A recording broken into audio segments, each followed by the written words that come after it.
All right. Welcome, everybody, to Finance 333. My name is David Shipley, and I'll be the facilitator, professor for this particular mod. We have a couple people joining us tonight during the live session. We've got Deja and Cynthia. Thank you, both of you, for participating. I would encourage any of you who can make it on Monday nights at 7 o'clock to come and be part of our sessions. It makes it a lot more interesting for me as the facilitator of the course, but also for everybody who participates later when they review the recorded session, if there are people who are participating. Right? We've all had those sessions with professors that just drone on because there's nobody participating, there's nobody there at the course, and sometimes those become pretty boring, right? And we might not get our questions answered, where if there are people there, they might ask the questions that we will have later. Anyway, point is, appreciate you two being here, and would encourage any of you others that are part of this class to join us for future weeks if you at all can. Now, I realize that some of you are not going to be able to make these, and that's okay. Obviously, the school does expect that you listen to the sessions, but they don't expect that everybody can make the sessions. We've all got busy things that we're trying to juggle in life, right? So, a little bit about myself. I work at Zions Bank in Utah. Zions Bank is, of course, a regional bank here. They own Amegy Bank in Texas and Vector Bank in Colorado and Nevada State Bank in Nevada, and they own some other banks, but primarily it's a Utah-Idaho bank and known as Zions Bank. And what I do for Zions Bank as my day job is I help people with financial planning and investments. So when I get courses like this through Stevens Henniger, Independence U, that are specifically about investing, it always gets me a little bit excited. That's what I've been doing for the last 15 years, is helping people to make decisions about their investments and financial planning for their future as far as retirement is concerned. So what should you be able to get from a class like this? I hope that in a class like this, you'll come away with some very practical information that you can use when you have a 401k or IRA or investment program that is helping you to achieve your goals for retirement, or when you plan for your children's education, if you were saving for that, or if you're just investing on the side. There are some themes from a class like this that you can take with you that would really, really help you out. And one of the themes that we'll discuss today, which is behavioral finance, is one of the most critical themes that you can learn from. And most people, have to experience, really bad things in the stock market for them to learn the lessons that if you will just listen and read the material this week, you'll learn it and won't have to have the bad experiences that a lot of people have in the market. And that is that the market's volatile, it goes up and down. Most of us, our behaviors, our bad behaviors, prevent us from being able to get good returns from the market. So when you hear people talk about the market like it's some evil thing and they've never had any success from the market and all they ever do is lose money, those are folks who have a behavior problem. It's not the market's problem. The market's always been volatile. It's always gone up and down. It's always been a risky place to be. However, over the last 80 years, it's also established itself as one of the best places to grow your money long term. Okay, that's just a fact. That's what has happened. It's averaged 9 to 12% depending on which index you're looking at over the past 80 years. That's a great return. That means you're doubling your money every 5 to 7 or 5 to 8 years, which is wonderful as far as growing assets. The flip side is that it's very volatile. And so if you make poor choices based on poor behaviors, poor decision making, then you can be in a situation where it is a bad place to be, right? And where you can lose quite a bit of money. So when you hear somebody talk about the stock market, if they talk about it like it's the worst thing in the world, usually that's because they've lost money and had poor behaviors. We're going to try to talk tonight about ways that you can prevent those behaviors from taking place, among other things. We're going to talk a lot about investing in this course, and a lot about different ways to invest, a lot of different tools that you can use to invest. And if you have any questions along the way about anything you've done from an investment perspective, or any questions that you've just had about investing as we go through, email me, text me, bring it up during the session, be happy to discuss with you anything that you'd like to discuss about investing. Now, this is a course that assumes that you have a lot of the fundamentals already. So I don't know if any of you have taken courses before that have talked about investments. Deja, Cynthia, have you guys already been in courses or finance courses that have talked about investments and investing? Or is this the first time that you've had a course that's specifically on investing from this text? The reason I ask that is because I know there are other finance classes that talk about investments, and this particular one, as I mentioned, skips a lot of the fundamentals. And so I'm hoping that means that those of you who are in it and enrolled for it have already seen some of the basic investment materials that are out there. Okay. Well, that's good though, at least a little bit of background. I know some of the other finance courses don't use this textbook, but kind of give you some Investopedia articles. You know, they might send you to different articles online. This class does send you to different articles online, but really relies on the textbook as well. You know, that you'll get material from the textbook. We'll take the slides in this class primarily, the material that we cover in the sessions primarily from, you know, the publisher of the textbook. So they follow, you know, at least the themes associated with the textbook. And we'll go over some examples, of course, that aren't part of the slides or aren't part of the book, but primarily the outline and the themes that we cover will be following right along with what you would be reading. This week, your reading is chapters 9 and 10 from the book. There's an ebook. If you go to Pages on the left side of your homepage and you go to the Vital Source book link, it should pull you right up and you should be able to get to chapters 9 and 10. Your assignment this week comes from chapter 9, so anyway, you'll need to be able to access that. If you have any problems accessing it, let me know. So Cynthia, you've already been able to look at it a little bit. That's great. Thank you for previewing the book. You're ahead of schedule. Most people who are going to be listening to this session at some point or here tonight will not have looked at it yet, right? But we'll definitely, you know, have a chance throughout this week. Okay, so before we get started with expectations of the course, a little bit more specifics about the course before we cover chapters 9 and 10, and then cover what will be on the quiz this week. That's kind of our outline or format for tonight. Before we do any of that, any of you who are on tonight have any questions or concerns? Just something you want to get off your shoulders before we get started?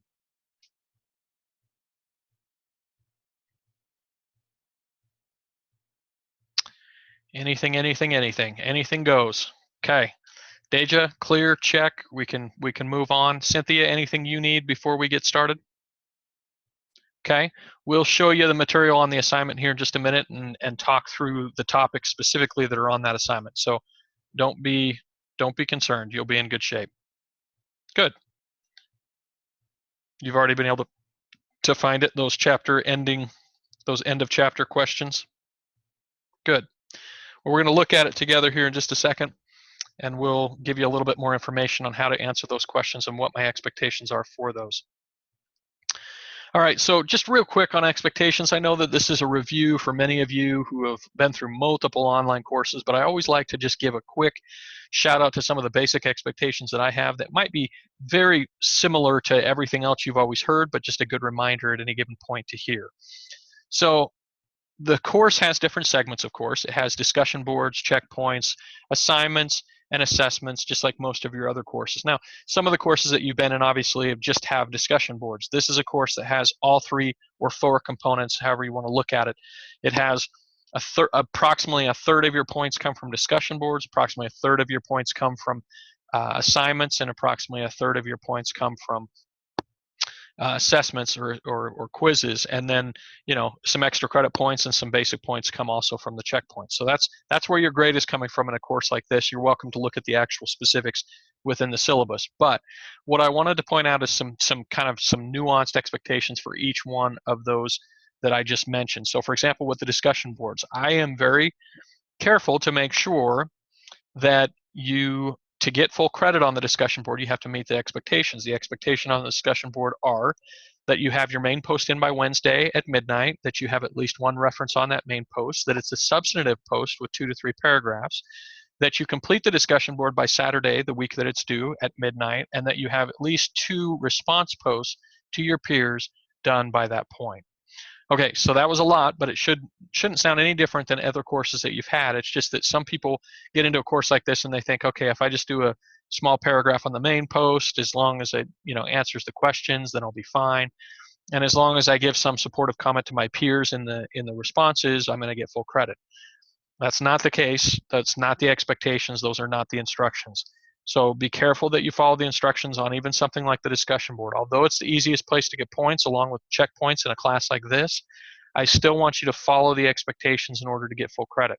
Now, if you've done most of the work, I'll give you most of the credit. I'm just not going to give you A+ work or A+ scores, 100% scores, if you haven't followed the instructions and those minimum expectations. Okay? All right, so pretty straightforward, nothing out of the ordinary on that one. Shouldn't be, at least on the discussion boards. That should be something that you're familiar with. As far as the assignments are concerned, just follow the instructions. Every single assignment is going to be a little bit different. If you have any questions or concerns, just be in touch with me. Like I say, tonight we're going to look at the assignment together and give you some examples of how to answer the questions and submit a successful assignment.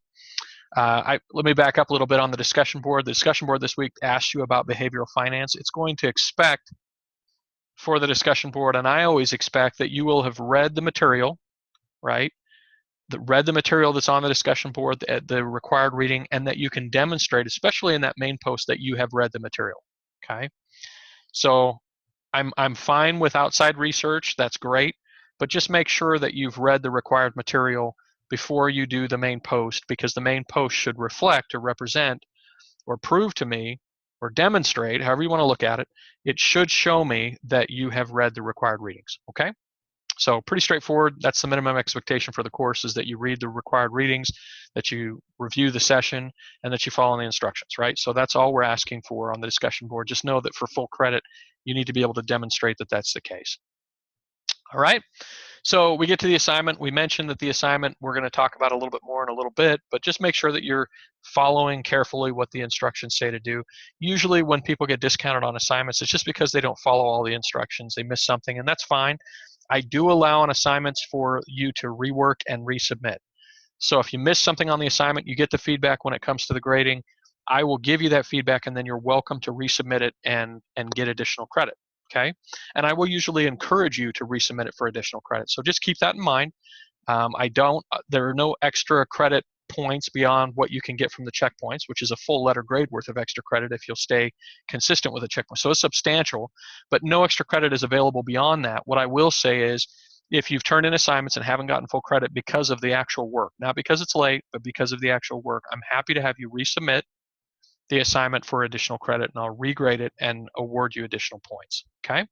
So that's a little bit different from most classes, so hopefully you feel like that's fair. If I feel like you've put in the effort and tried to rework it and do a good job, then I'll give you some extra points, okay?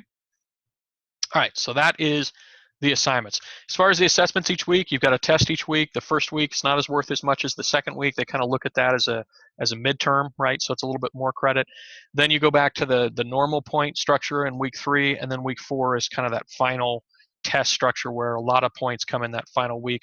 Up to 20% of your grade comes from that final, and usually it's comprehensive. In this case, it is comprehensive, okay? So it'll be covering all the material that we cover in the class. Now, before you stress out, because I know some of you stress out about tests and taking weekly quizzes or tests or having a final exam that's worth a lot. The session every single week I will be careful at the end of the session to make sure that I review each one of the topics that the questions cover on the test that week, okay? So in an hour's time, we're not going to have enough time to cover all the material that the book provides us and all the required readings and all the different material that's out there. That's something we expect you to do on your own time, right? But one thing I will do is I'll cover some of the material, and then I'll make sure by the end of class that I'll give you some notes on the topics that specifically are covered on the test that week, so that you can go through the material as you study it that week and make sure and make note, at least a mental note, on the topics that you'll need to know for the test so that you'll be prepared. Okay, the more prepared you are, the less stressful those tests are, and you'll be in great shape and score, you'll have good scores on your tests if you've taken a few notes from the session each week. Okay, so the end of each session, we're going to be covering that week's test, and I will cover each one of the topics. I will not give you answers, but I will tell you what the topics are for the test that week so that you can go through the reading and make note of the subject matter that will be on the test so that when you get to the test, it won't surprise you and you'll be ready for it. Okay? All right. I've already alluded to it, but checkpoints are another part of your grade. Checkpoints can be worth, up to 20% of your grade, and 10% of that can be extra credit points if you're consistently getting that 5 points every single day. So I would strongly encourage you to have a time each day that you are just completing your checkpoints, right? Staying diligent with them and making sure that you've got that. When I was a student, okay, and had something like checkpoints, that was a really easy way for me to pad my score just in case I had a hard test or just in case I messed up on an assignment or something like that. It's a good way to get those extra points so that you can bank them just in case you have any issues with other assignments or assessments throughout the course. Okay? I'm sure Cynthia, Deja, you've probably experienced that where checkpoints can be great. They can add some extra points, or they can actually hurt you if you end up not using them and staying diligent with it. Right on. Okay, so really quick, we got to mention plagiarism. Plagiarism is where you cut and paste from online, or you use somebody else's material without giving them credit, right? We don't want to be doing that, and I definitely don't want to see it within the assignment or on the discussion board. The school gives me a policy that I give you one warning, and then if you do it again, I have to fail you from the class. So just don't do it. If you use somebody else's material, that's fine. Go research it, but make sure and give that person credit, right? Make sure and reference that person. You all know that you're supposed to do that, just sometimes people get lazy and don't. And if you cut and paste into assignment, I'm going to be able to tell very easily. If you cut and paste into the discussion board, your font's going to be different. Things are going to look different. Things are going to look weird. They're not going to sound like you. It's going to be pretty easy for me to pick up on that. So please just don't do it, okay? The discussion boards especially are not a place where I want you to regurgitate information that you find online. The discussion boards are meant for you to give me feedback and understanding and perspective and experience and opinions that are yours and uniquely yours. So there's no right or wrong answer on the discussion board. I'm not going to tell you, hey, I don't like your opinion, so you don't get credit. You'll never hear that from me. I want to hear your opinion. That's the point of the discussion board. That's the primary reason we have a discussion board, is to get your opinions about the matter. So go research it, form some opinions, maybe quote some different places that you've seen online, some things that they've said about the matter, and then form your own opinion and give us your feedback. Okay, as well as any perspective or experiences you feel like would enhance the board. But that's the primary reason for the board, not for you to go find information, find an article, and then just paste it onto the board. We don't want that. That's not what the discussion board is for. Okay? All right. So that's kind of a negative topic. I'm not going to talk about plagiarism again unless we have a real problem with it in the class. I just expect that all of you know what it is and that you'll avoid it, and that I won't see cutting and pasting anywhere in this class. And I won't see you using other people's material or quoting other people's material without referencing it, of course. Okay?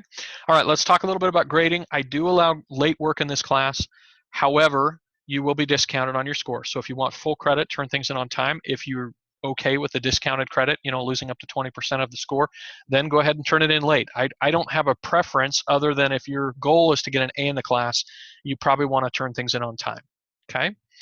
Now, little other side note on late work. After Saturday in week 4 at midnight, I cannot accept late work, right? So when the course closes, when the mod closes, there's absolutely no extensions from that point.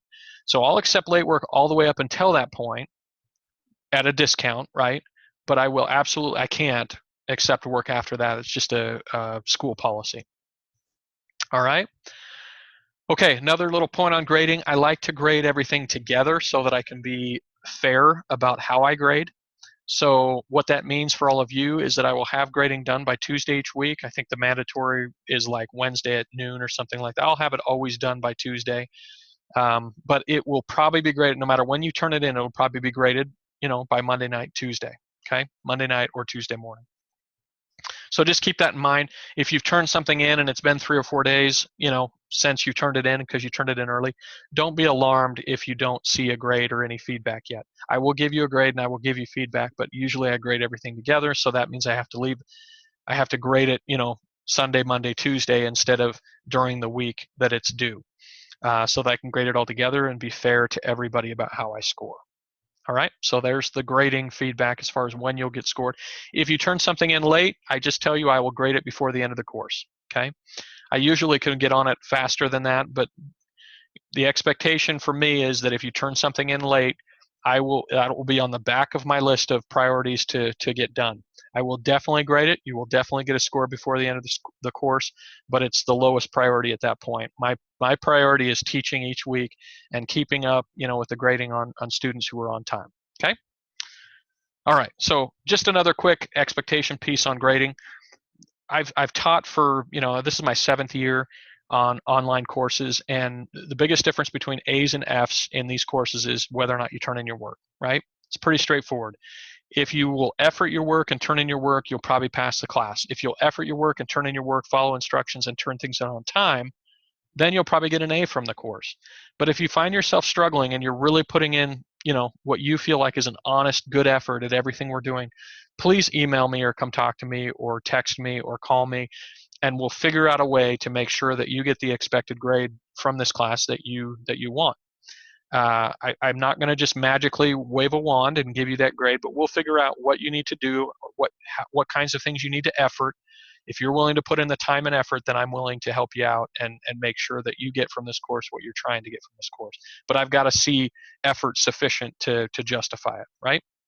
So don't worry if you mess up on one thing, or if you struggle with a concept. Go use the learning coach that we've got for the class. I've posted her information on the announcement board. Come visit with me.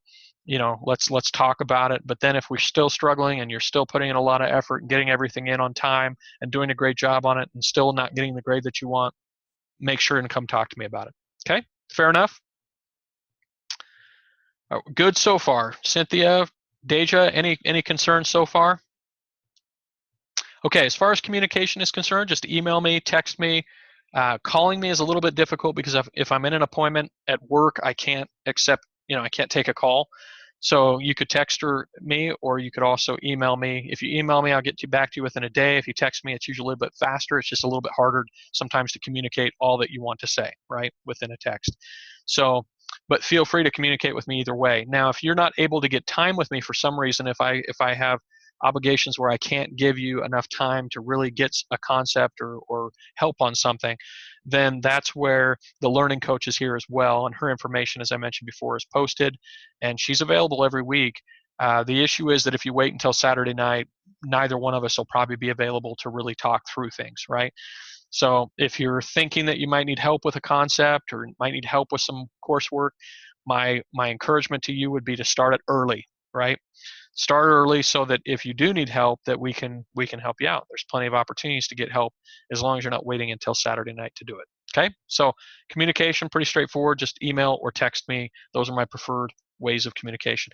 And then as far as these sessions, just a reminder that the school expects you to pay attention to these sessions, to actually review them. I realize that there are a handful of folks that aren't even going to hear this because they never review any of the sessions.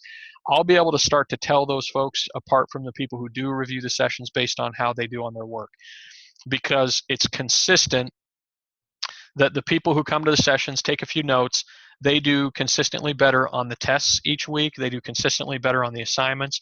And it's because we've talked through how to do those things, and we've coached you through on what I expect and what we need to know and what the topics are.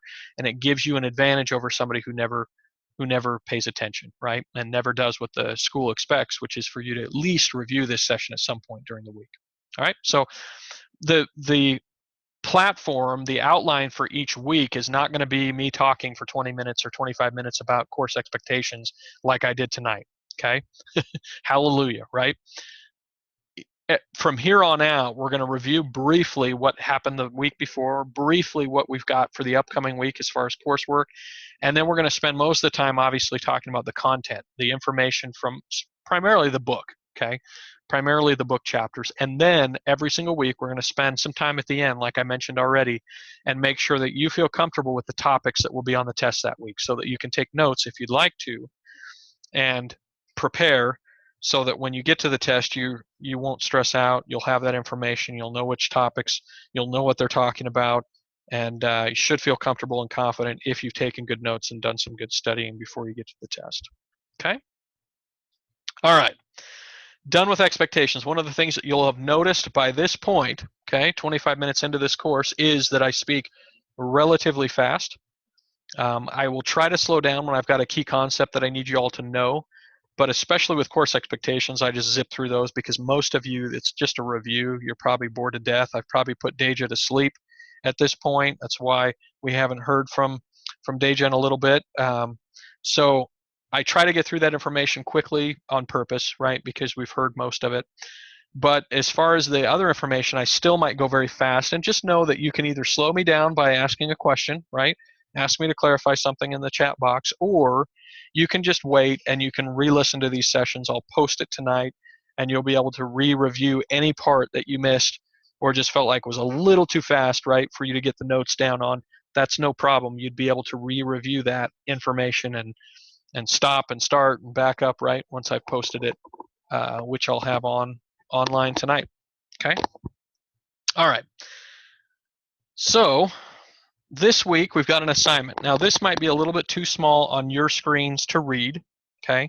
What I did is I just cut and paste the 4 questions that we're going to need to answer for this week's assignment: 9.1, 9.2, 9.3, and 9.5, that are the end of chapter questions in chapter 9 in the book. Okay. So if you get done reading chapter 9, you'll have these 4 questions that will be your assignment for this week. Now, before you do the assignment, just make sure that we understand and have an understanding of what a short answer means. Okay? If a question asks you for a one-word answer, I still would like you to write a full sentence. And I know that sounds like a hassle, but I'd still like for you to write a full sentence answer to the question, just so I can know that you're trying to answer something and put the links together, right? Link the question with the answer, even if it's asking you for a very short answer. And then some of these questions, really one-word answer or a very short, sentence are not going to do it justice. So for example, on 9.3, okay, that's the 3rd question in, it asks you to define some different terms and describe how it can affect decision making. Now we're going to talk about these different terms tonight. So there are 2 parts to that, right? If I only see a definition to loss aversion and I don't see how it can be, affect decision making, you're not going to get full credit for it. You need to make sure that you're complete in your thoughts, both by giving a good, definition, right from the book, and then giving a good example of how that particular decision-making bias can affect, can change how you invest. Okay, 300 to 500 words longer. I don't know. I haven't.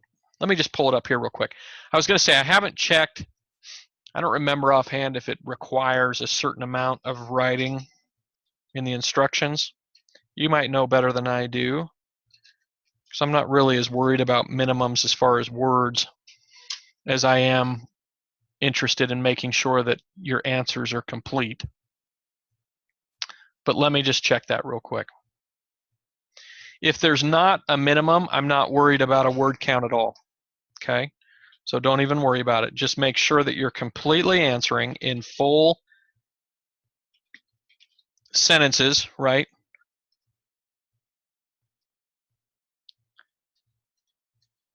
Yeah, and you might risk Cynthia going over, right?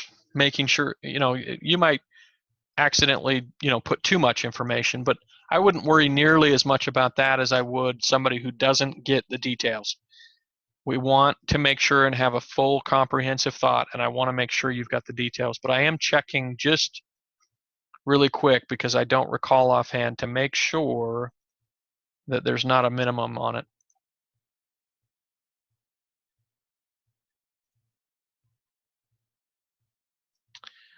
All right. Minimum 2 references. It says 3 to 5 pages. Okay. So your first little value add by being here during the session and by attending tonight's live session or listening to this later is I'm not going to count pages at all. Okay. I'm not worried that you have at least 3 pages. In fact, an assignment like this with short answer questions, you might be able to complete within a couple pages, right? But if you do less than 3 pages, just be very careful, okay? Just be very careful that you have read and reread these questions and made sure that your answers are comprehensive thoughts, like full comprehensive answers, right? Not just short little blips. I want full thoughts, okay? And I want the entire, what it's asking for, completely answered, okay? Some of you might write for 4 or 5 pages and that's just your style. That's fine. But I do want it, I just want it to make sure that we have complete answers, okay? Cynthia, is that you feel like you're on top of that? Okay, good. Okay, so let's look here really quick at some of these questions and just talk through briefly. We've already looked at 9.3. I mentioned that each one of these biases, we should have some time to talk about them, so you should have that information tonight from the session. But if not, it's very straightforward in the book. There's a segment on different behavioral finance biases, and it lists these out, so should be no problem at all. Number 1 on the assignment basically asks you to pick a side, right, and debate about efficient markets, whether or not stocks are priced correctly, and whether or not fundamental or technical analysis in your stock process would be effective. Okay, so I've just basically encapsulated what it's asking all in a lot more words on 9.1. You're basically thinking through this like we're going to have a debate about it, and you need to basically substantiate your position or your opinion on these different questions. So obviously you define what an efficient market is, but the opinion part comes in on, do efficient markets really exist? Do you believe that markets are efficient? If you do, put that down and make sure and explain why, right? Because the why is the part that we actually debate about. It's not just, hey, I'm going to give this answer and you're going to give that answer, but when you're debating about something, you come prepared with the reasons why that something is the case, okay? So the book is going to talk a lot about efficient markets. It's going to define efficient markets, and we'll probably talk about them tonight during the session. But this is asking you to form an opinion on whether or not efficient markets really exist and whether or not stocks are correctly priced, okay, and whether or not fundamental and technical analysis actually would help with investing, okay? All right, so that's number 1. Number 2, each year we talk about Wall Street Journal and money, and we talk about top performing mutual fund managers. And we have managers that perform much better than the market without taking a lot higher risk. Okay, so this is just a fact. Managers every year, there are mutual fund managers that outperform the market handily and do so without taking a lot more risk. So what does this mean when it comes to efficient markets? Okay, is this consistent or inconsistent with efficient markets, and why? Why is that?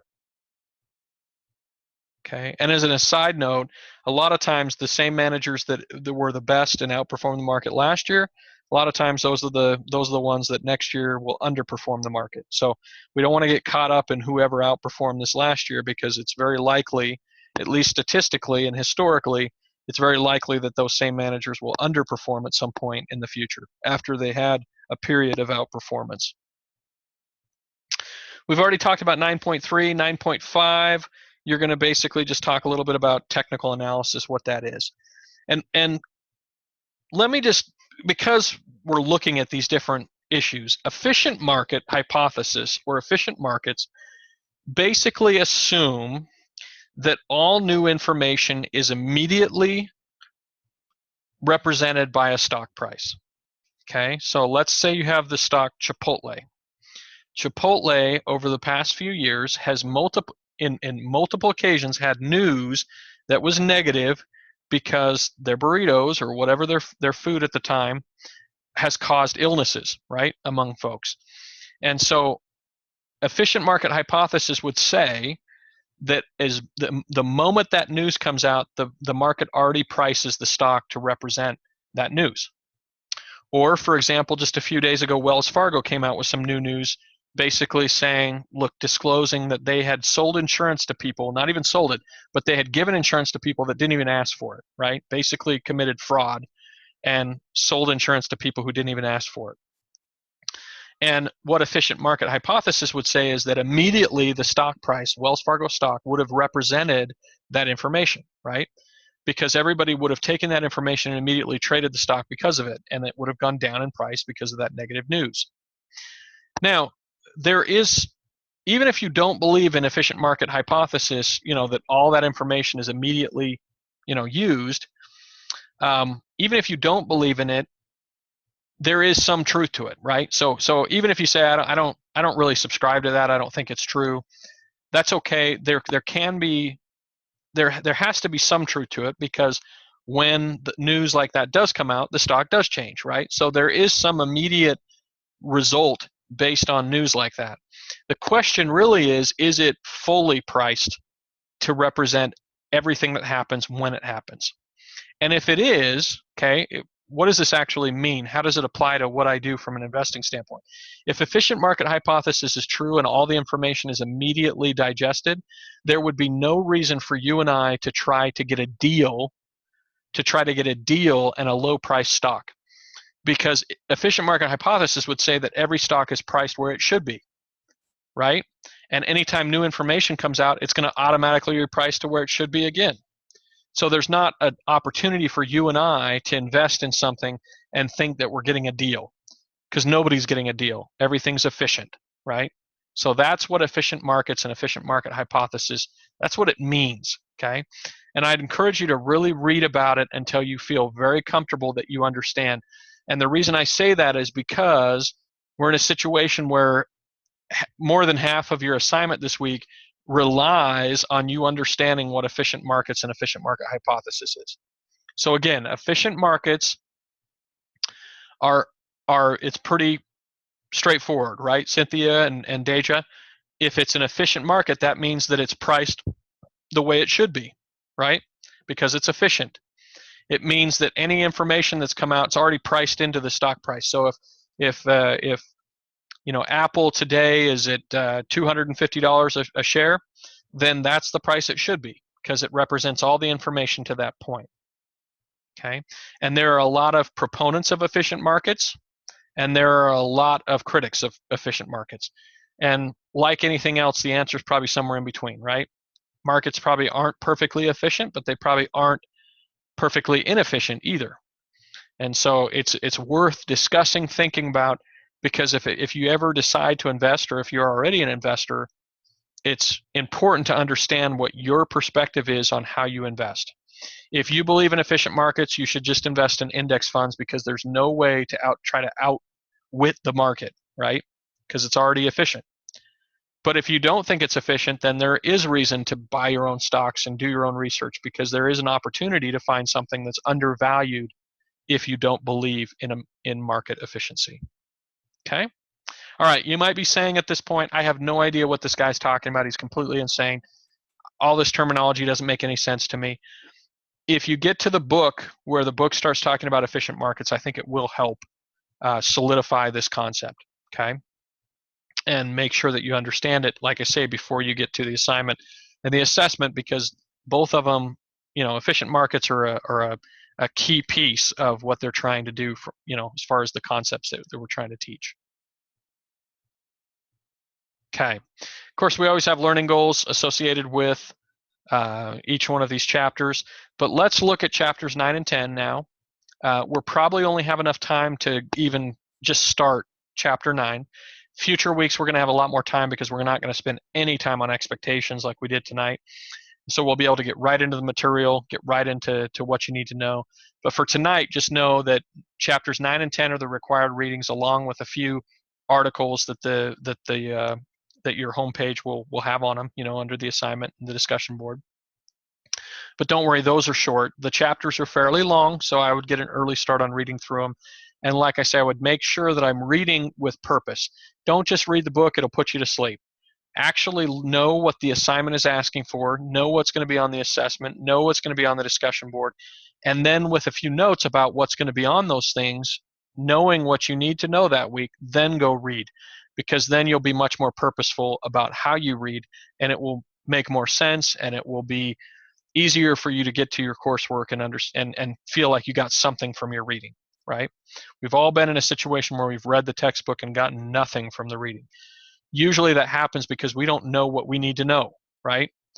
If we know and have notes on what it is that we need to know, we should be in a place where we can get some good information. Okay, so we've got some different theories about investing that kind of set the stage or the basis or foundation for efficient market hypothesis and different theories about investing and pricing. The random walk theory basically says that stock movements are unpredictable, so there's no way to know where prices are going. Okay, so there's nothing you can do about where it's going to go and what direction it's going to be, so you might as well not worry about trying to guess it. Okay, and random walk theory fits right along with efficient market theory, in that if a market is just walking along completely randomly and stocks are completely random, it probably means that it's because investors don't know how to, they only price based on all the information that comes out. So whenever a new piece of information comes out, the price will change. And since none of us can predict when Chipotle is going to make people sick again, or when some terrorist attack is going to happen, or when Wells Fargo is going to screw up again, on overselling things, none of us can predict that in the future, right? It's going to turn into a random walk experience where it's just completely unpredictable. Okay, and there's some truth to this theory. You may not necessarily subscribe to it wholeheartedly, but there is some truth to it. Every day there are things happening in the market that we could not have predicted, right? There's no way we could have predicted some of the things that happen in the market. However, people would disagree with random walk in that they would say that if you give enough time to a position, to a stock, or to the market, it takes the randomization out. So they can project and quite effectively project where, or predict where something will go over long periods of time. It's just shorter to do it. It's just, a lot harder to do it in a shorter period. That's why we tell people, when I help people with investments, if you've got a long period of time, then I can give you a better prediction. If you've got a short period of time, all bets are off, right? Because we don't know for sure what might happen in the short term. So if you just give me 6 or 12 months, I don't know what will happen. But if you give me 5, 10, 15 years, I can more effectively predict what will probably happen from your investments. Okay? There's random walk.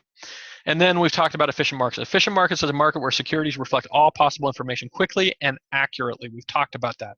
So it's not only are we reflecting the information we receive, but we're also doing it, we're assuming that people are doing that accurately. Okay?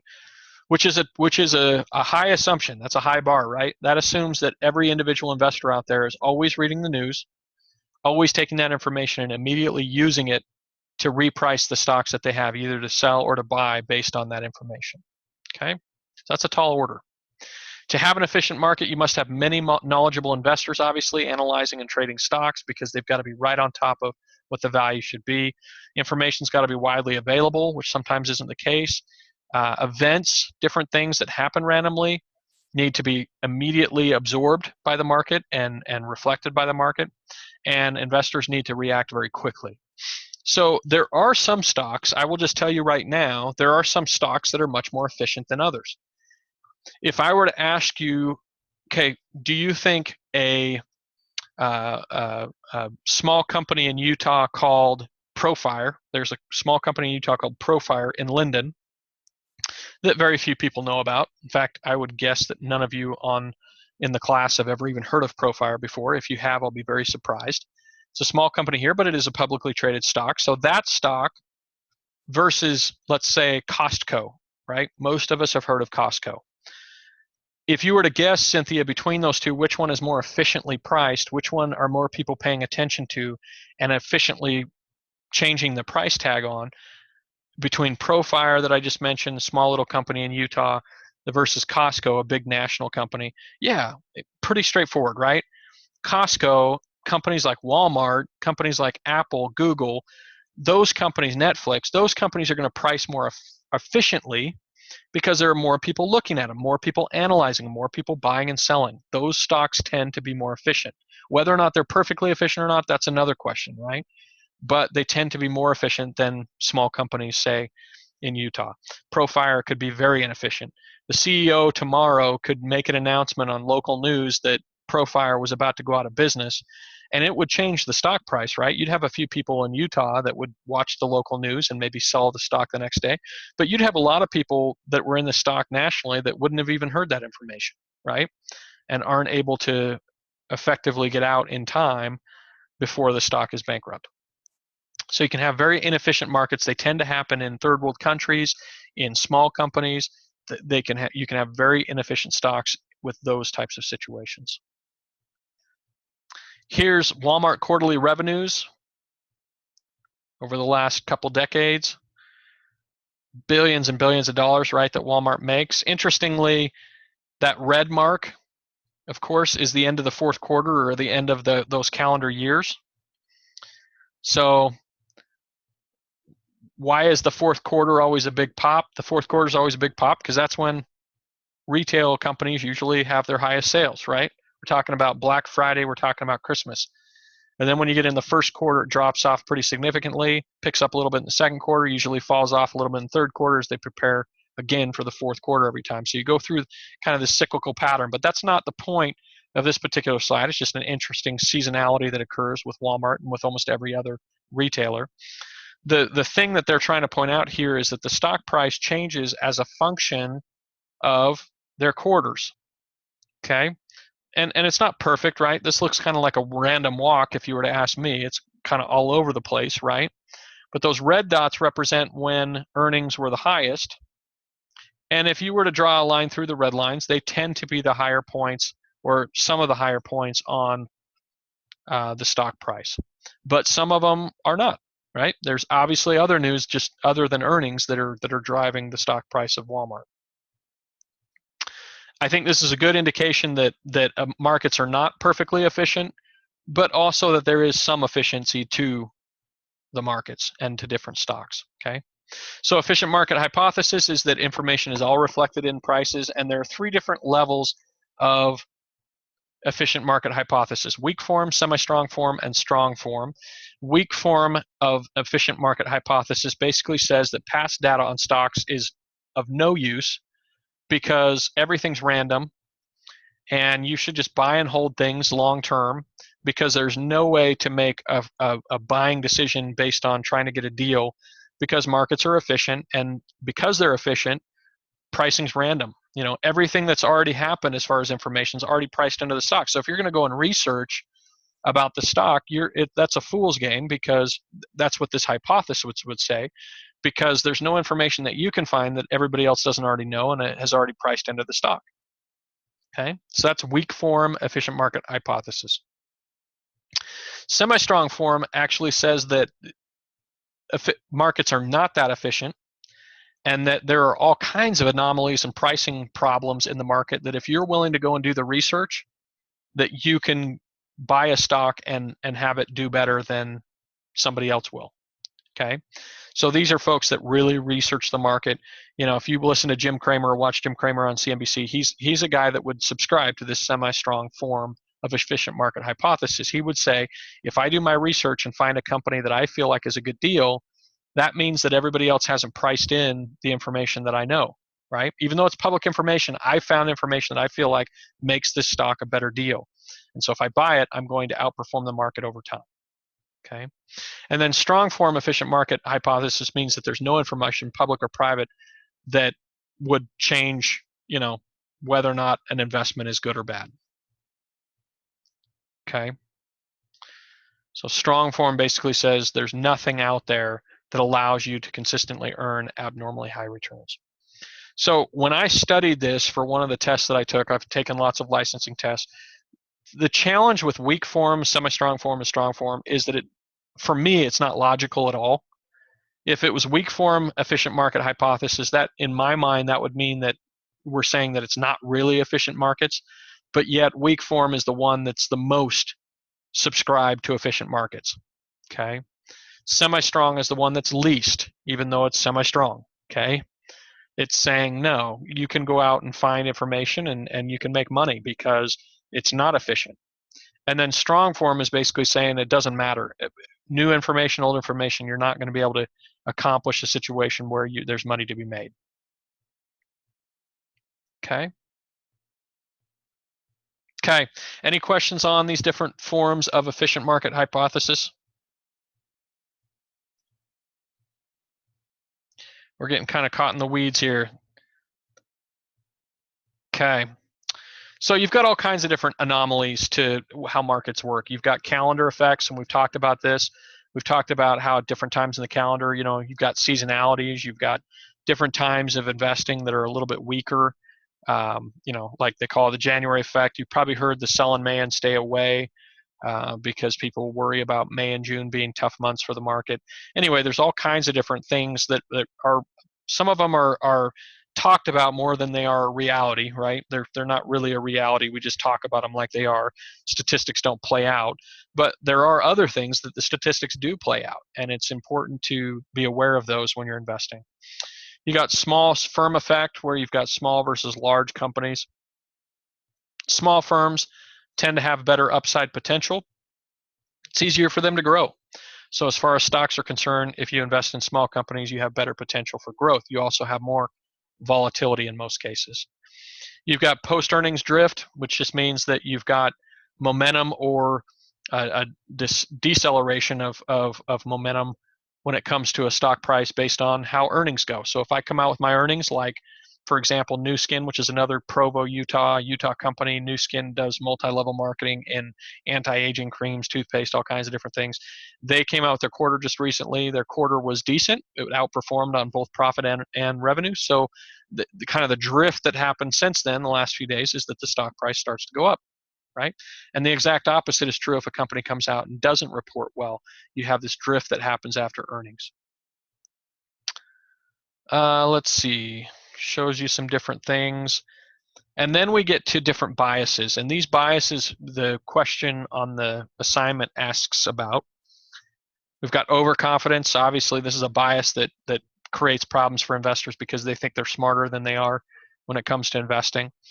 In my world, as an investment advisor for the last 15 years, one of the things that I commonly see is people will do well for like 3 months in investing online, right? They pick some stocks, it does well, and then all of a sudden, magically, they're an investment pro. And so then they start to put more money in, they start to think they're more confident, and then all of a sudden, at some point, things blow up on them, and then they hate the market and they're not an investment pro anymore, right? So I see that cycle pretty often, and it has to do with overconfidence. Self-attribution bias kind of goes into what we just barely talked about with the overconfidence. When something goes right in your investments, you tend to take credit for it, like it was some genius decision that you made. And when things go wrong, you tend to blame it on somebody else, right? That's just something that happens. So, and politicians are the best at this, right? Everything that goes right in the economy, in the world, in our country, it's their fault, of course, that it went right. But if anything goes wrong, it's not their fault, right? So Trump talking right now about the economy, if something's going right in the economy, he's going to absolutely take credit for it like he did it. If something's going wrong in the economy or something's going wrong in the news, then it was definitely Obama's fault, right? That's how politicians work, but it's also how investors work sometimes, and it's kind of a dangerous game because if you take credit for something that the market's just doing without you, that can lead to overconfidence, and then all of a sudden you think that your ideas are somehow magical and that you can outperform the market and that you're a golden investor and everything you touch is good, and then one day it's not, and it can really create a lot of problems and havoc. Loss aversion. This is a truth about investor behaviors. Investors dislike losing more than they like winning. Okay? They are so averse to losing that sometimes this creates a problem for how they invest. Okay, so a stock might be going down and they might tell themselves, I can't sell this or I'll take a loss. Well, the stock might continue down to zero, right? So that could be a behavior that creates a lot of problems if people aren't willing to sell something that's just a bad position. The flip side is true though too. If something goes down a little bit and you convince yourself it's going to go to zero, that can also, create a problem for your investing as well. And that's something I very commonly see. Somebody will invest in Apple, and 2 weeks later, Apple's down $5 a share, and then they sell the stock because they convince themselves that they bought it at the wrong time. Well, that was a stupid investment, right? Apple's a good investment. How they invested in Apple is a stupid thing, okay? Because if you bought something and you lose money and it's not a broken stock, it's just it's not a broken company, it's just a broken stock for the short term, that's not a good reason to sell, right? A good reason to sell is that you feel like the company's not going to do longer term what you expected it to. Okay, and there are a lot of other behaviors that we don't have time to cover. There's lots more slides. You don't need the slides. What you need is you need to read through chapter 9, read through chapter 10, make sure you've got notes on what you need for the test, and make sure you've got some notes on what it is that would be helpful for the assignment as well. And you'll be in great shape this week as far as the content. But what we need to do for the last 5 minutes, this class has gone so fast. But what we need to do for the last 5 minutes, Cynthia and Deja, is get you to the content that you need to know for the test. Okay, so I'm going to give you some notes that you can use for the test this week as far as the topics that will be covered. So if you give me just a second, I'm going to pull it up. There are 10 questions this week. Each one is worth 5 points for a total of 50 points. So it's not a high point total test this week, just to give you, it's kind of a warm-up one. Like I say, the midterm next week is a little bit bigger, and then the final in week 4 is obviously the biggest of the tests. But as far as this week is concerned for the test, the first question on the test, you need to understand what efficient markets, what it is, be able to define efficient markets and tell us, be able to tell somebody, explain to somebody what it means that markets are efficient. Okay? That's it for number 1.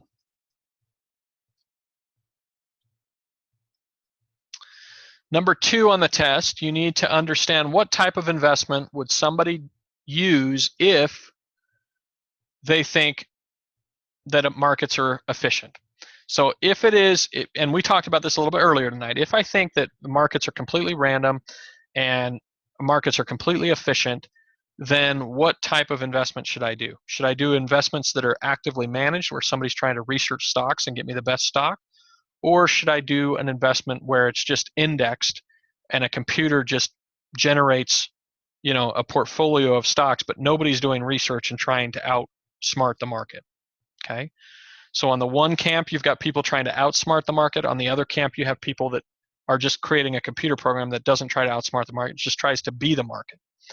If you think markets are efficient, then you would be on the camp where you don't try to outsmart it.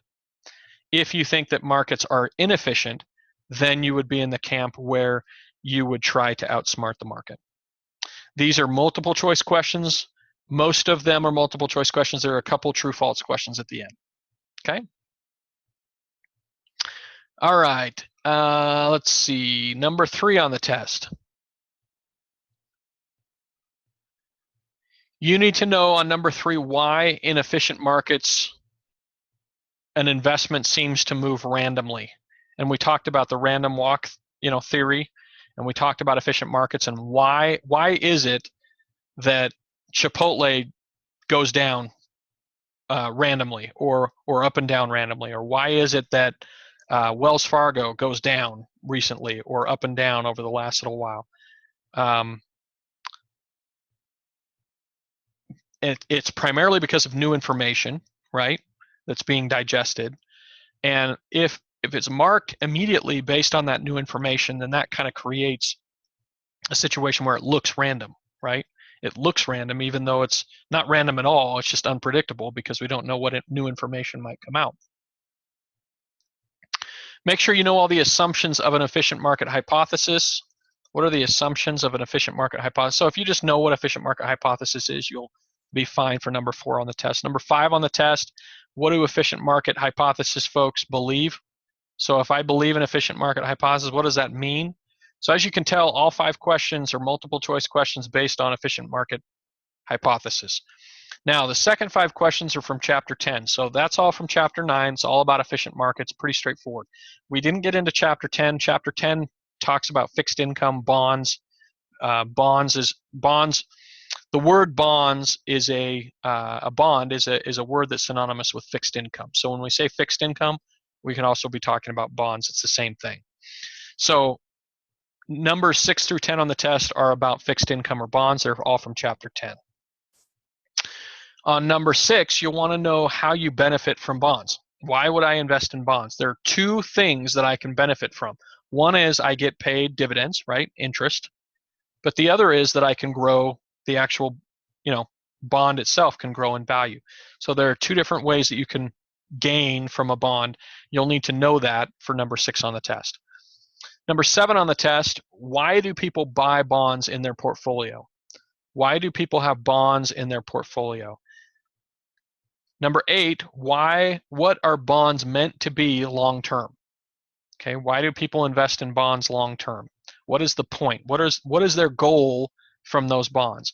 And I'll tell you that usually a goal of a bond investor is more conservative, right? Bond investors tend to be more conservative than stock investors because bonds tend to be less volatile than stocks, okay? Number 9 on the test, you want to know whether or not bonds are traded actively in the secondary markets. And in chapter 10, you'll be able to find the answer to that question. Are bonds traded actively in the secondary markets? And number 10 on the test, make sure you understand what interest you receive when you have a serial bond. Okay, serial bond, S-E-R-I-A-L, not cereal as in Captain Crunch, but serial bonds, how do they pay interest? Okay, how do serial bonds pay interest? All right, and that's it. That's what you need to know for the test. Those are the topic areas that you need to know. Any repeats that you need, Cynthia or Deja, before we wrap it up tonight?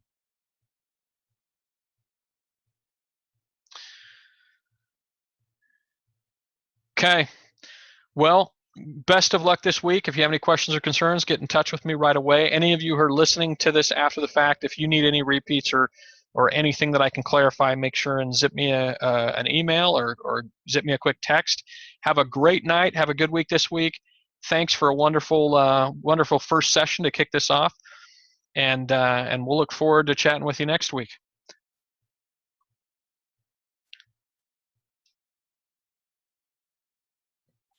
Sorry, Cynthia, thanks. No problem. Well, maybe we'll catch you the time after. Have a good one.